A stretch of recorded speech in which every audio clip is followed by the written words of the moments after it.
కామారెడ్డి జిల్లా నస్రులాబాద్ మండలంలో అంకోల్ గ్రామ పంచాయతీ ఎస్టీకి రిజర్వేషన్ ఎస్టీకి వచ్చింది.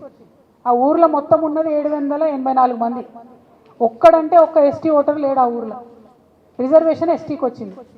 ఇది ఏంది ఇది? అంటే ఎంత సాంకేతిక పరంగా అసలు ఇదేమన్నా పనికొచ్చే రిజర్వేషనేనా? అట్లనే పెద్దకొడపతల్ మండలం దావన్ తండ ఈ పంచాయతీని ఎస్సీలకు రిజర్వేషన్ చేశారు. అక్కడ ఒక్కరంటే ఒక ఎస్సీ ఓటర్ లేడు. ఎక్కడికి వెళ్ళి వచ్చి పోటీ చేయాలి ఎస్సీలు? మరి పోటీ చేస్తే ఆ గ్రామంలో ప్రజలకు ఏం న్యాయం జరుగుతుంది? మాచారెడ్డి మండలం వడ్డెరగూడెం తండ మొత్తం ఊరంతా వడ్డెరలే ఉంటారు, అంటే పీసీలు ఉంటారు. అక్కడ సర్పంచ్ పదవి ఎస్టీకి వచ్చింది. మరి ఎక్కడి నుంచి ఎస్టీ వచ్చి అక్కడ పోటీ చేయాలి? ఎట్లా గెలవాలి? నాగర్ కర్నూలు జిల్లా, ఇదైతే మరీ దారుణం. నాగర్ కర్నూలు జిల్లా అమరాబాద్ మండలం కుమ్మరోన్పల్లిలో ఇదివరకు కూడా సర్పంచ్ సీటు ఎస్టీకి రిజర్వ్ అయింది.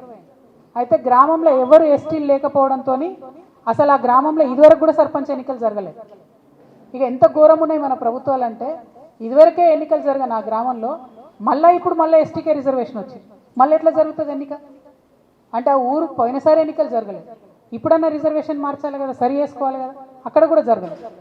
ఇక నల్లగొండ జిల్లా చింతపల్లి మండలం తక్కలపల్లిలో ఎస్టీ ఓట్లు 2 ఉన్నాయి.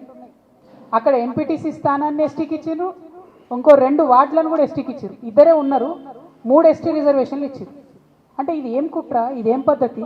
ఇందుకోసమే మేమేం అడిగినామంటే, మీరు గ్రామ పంచాయతీల వారీగా డీటెయిల్స్ పెట్టండి, జనాభా వివరాలు ఇవ్వండి. ఇస్తే అక్కడ జనాభా ఎవరు ఎక్కువ ఉంటే అక్కడ వాళ్ళకు, ఓసీ లెక్క ఉంటే ఓసీలోకి వస్తుంది, ఎస్సీ లెక్క ఉంటే ఎస్సీలోకి వస్తుంది, బీసీ లెక్క ఉంటే బీసీలోకి వస్తుంది. అలా పెద్ద విషయం ఏముంది?